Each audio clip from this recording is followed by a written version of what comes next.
간단하게 좀 질문하겠습니다. 우리 장영수 교수님 오전에 제가 하다가 받았는데요.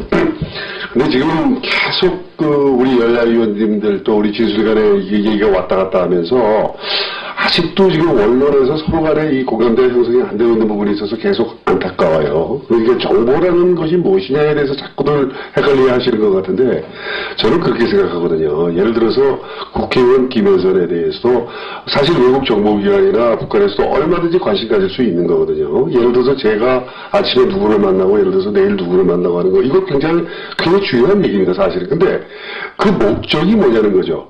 예를 들어서 사찰이라는 거는 개념을 어떻게 잡으셔야 되냐면 국정원이 해서는 안 될 일은 뭐냐면 김혜선 국회의원이 요새 좀 우리 정부에 대해서 별로 좀 안 좋은 얘기를 자꾸 많이 한다. 그러니까 누굴 쳐내기 위해서 예를 들어서 그런 건 해서는 안 되는 거죠. 하지만 국정원 직원이 예를 들어서 정치 분야, 예를 들어서 이 대한민국의 가장 중요한 역할을 하는 영역이라든지 정부부처에서 일어나는 그런 일들에 다 외국 정보기관이나 또는 예를 들어서 북한의 이 감시 대상이 되는 촉수 대상이 되는 그런 기관들 아닙니까? 이제 그런 부분에서 오는 촉수를 항상 예의주시하고 있어야 된다. 국정원은. 그런 부분에 대해서는 최소한 대한민국 국민들은 공감을 해주셔야 되는데 그런 부분을 아는 것 자체도 너희들은 딴 목적을 가지고서 하는 거니까 안 된다. 이런 시각에서 시작하면은 곤란하다는 얘기를 제가 계속 지금 강조하고 있는 거고요. 그러니까 정적을 치기 위해서 누구의 약점을 잡아내기 위해서 하는 그런 거는 안 되죠. 하지만 대한민국 안보를 지키기 위해서 하는 정보 수집 자체를 지금 마치 해서는 안 되는 것처럼 자꾸 인식을 하시면은 이게 지금 곤란하다는 얘기고요. 근데 그러나 각도에서 관련해서 우리 장 교수님께 제가 여쭤보면 지금 그 국정원에서 자체 개혁안이 나왔지 않습니까? 그렇죠? 그런데 이제 그 사이버 심리전에 대해서 명확한 그 가이드라인을 만들고 그래서 앞으로는 그런 부분에 대해서 잘못된 경우에는 부당한 그런 거에 대해서는 또 뭐 심사도 받게 하고 신고도 할 수 있겠다. 이제 이런 대안을 내놨어요. 그런데 사이버 심리전에 대한 얘기뿐만이 아니고 저는 사실은 이 정보 수집하고 관련해서도 우리 지금 여야 합의 사항 중에 부당한 정보 수집 금지라는 부분이 있지 않습니까? 그런 부분에서 차라리 저는 그 상시 출입 제도를 폐지하겠다 이런 얘기보다도 오히려 앞으로 그런 부분에 대한 정보 수집에 대해서도 제가 국정원 차장으로서 느낀 거는 뭐냐면 직원들이 굉장히 혼란스러워하고 있습니다. 여러분들 생각대로 무슨 우리 국정원 직원들은 그냥 위에서 시키기만 하고 그냥 막 총알같이 이렇게 일하는 걸로 생각을 하시는데 이게 그동안 계속 정보가 바뀌면서 국정원 업무에 대해서 하도 말들이 많으니까 직원들은 자기 업무 관계에 대해서 굉장한 고민을 하고 있어요. 그런 부분에서 아까 우리 이재교 교수님께서는 이게 운영의 문제지 법이 없어서 못하는 건 아니다. 그건 맞는 말씀인데요.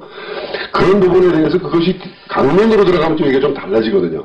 그러니까 그런 부분에 대한 자세한 가이드라인을 차지해 심리전뿐만이 아니고 정보 수집 분야에 대해서도 굉장히 좀 정교하게 좀 짜게 하고 그런 부분에 대해서 예를 들어서 만약에 상사가 그런 가이드라인을 어기는 지시를 하거나 할 때 예를 들어서 우선 내부 준법센터라든지 이런 데 어필할 수 있게 이렇게 한다든지 하면 굉장히 효율적이라고 보는데 우리 장 교수님 생각은 어떻습니까?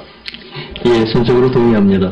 그런데 이제 문제가 되는 것 중에 한 가지는 뭐냐면은 이 정보라고 하는 것이 지금 김 의원님께서 말씀하실 때도 이제 일부 언급이 됐는데 이게 과연 어떻게 쓰느냐에 따라 가지고 이쪽 이다 아니다에 대해 가지고 구별이 불분명한 그런 경우가 상당히 있을 수 있고 또 제가 아까 이제 발표드릴 때도 이 정보의 통합성이라고 하는 것에 대해서 말씀을 드렸는데 실제 이제 정보 이전에 첩보 단계에 있어가지고 이게 어느 쪽과 관련되는 것이 아직 확실하지 않은 그런 상태에서 이걸 이거는 가이드라인에 해당이 되는지 안 되는지 잘 모르니까 하지 말자라고 하게 됐었을 때는 문제죠. 이런 것들까지 감안해서 가이드라인을 조금 탄력성 있게 할 필요도 있다고 생각이 듭니다. 그 다음에 이제 내부 고발자 신분 보장 문제가 있는데요.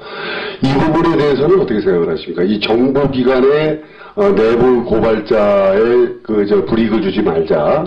취지는 이해를 하겠어요. 취지는 이해를 하겠는데, 과연 정보기관에 이제 이러한 그 제도가 도입이 됐을 때 어떤 부작용이 있을 거라고 생각을 합니까? 우리 장 교수님 생각했어요. 결국, 그동안에 이제 많이 나온 얘기입니다만은, 첫 번째로는 아무래도 이제 기밀 유출 문제가 제일 클 거고, 두 번째로는 이 제도 자체가 오남용돼 가지고서 어떤 내부적인 갈등 문제를 이쪽으로 해가지고 이제 그렇다면은 이런 위험성도 없지 않다고 생각합니다. 그렇다고 해가지고서 이걸 갖다 이제 무조건 그러니까 하지 말자라고 하기보다는 구체적으로 결국 이제 아까 얘기 나왔었던 것은 이제 요건을 조금 더 철저하고 엄격하게 해서 다시 말하자면 바로 밖으로 나가는 거죠. 네, 교수님 이제 취지는 알겠고요. 그런데 제 생각엔 그렇습니다. 지금 이제 공무원 범죄 같은 경우에 이제 부패 행위를 그리고 반부패법 같은데 신고하면 이제 예를 들어서 불이익을 주지 않는 그런 제도가 있고요. 그다음에 좀 보건 범죄라든지 환경 범죄라든지 그런 부분에서 이제 공익 신고를 하는 경우에 신고자를 보호하는 그런 거는 있을 수 있어요. 저는 그게 뭐 있어야 된다고 생각을 하고요. 그런데 이 정보기관에 예를 들어서 이런 내부 고발을 활성화시키겠다 하면은 그런 부분에 대해서 뭐 길을 터준다 그러면 저는 어떤 경우에는 굉장히 어마어마한 일이 벌어질 수 있다라는 생각이 드는 거거든요. 왜냐하면 거기서 신고되는 내용이 그야말로 국익에 치명상을 줄 수 있고 외교 문제도 일으킬 수 있고 극히 보완이 돼야 되는 사안에 대해서 예를 들어서 정권 교체기에 그런 걸 한건 하겠다라고 충동기를 느낄 만약에 이걸 감당을 어떻게 할 거냐. 그런 부분에 대한 부작용에 대해서는 생각해 보시죠. 지금 그것 때문에 이제 내부 고발자의 문제에 있어서도 결국 이 고발 자체를 갖다가 그냥 밖으로 하는 것이 아니라 이 절차 속에서 이 비밀이 유지되면서 하지만 통제는 가능하도록 이런 시스템을 만드는 것이 필요하다고 생각하는 거지 이걸 일반에게 공개하고 일반에게 노출시키는 그런 내부 고발은 아니라고 생각을 합니다.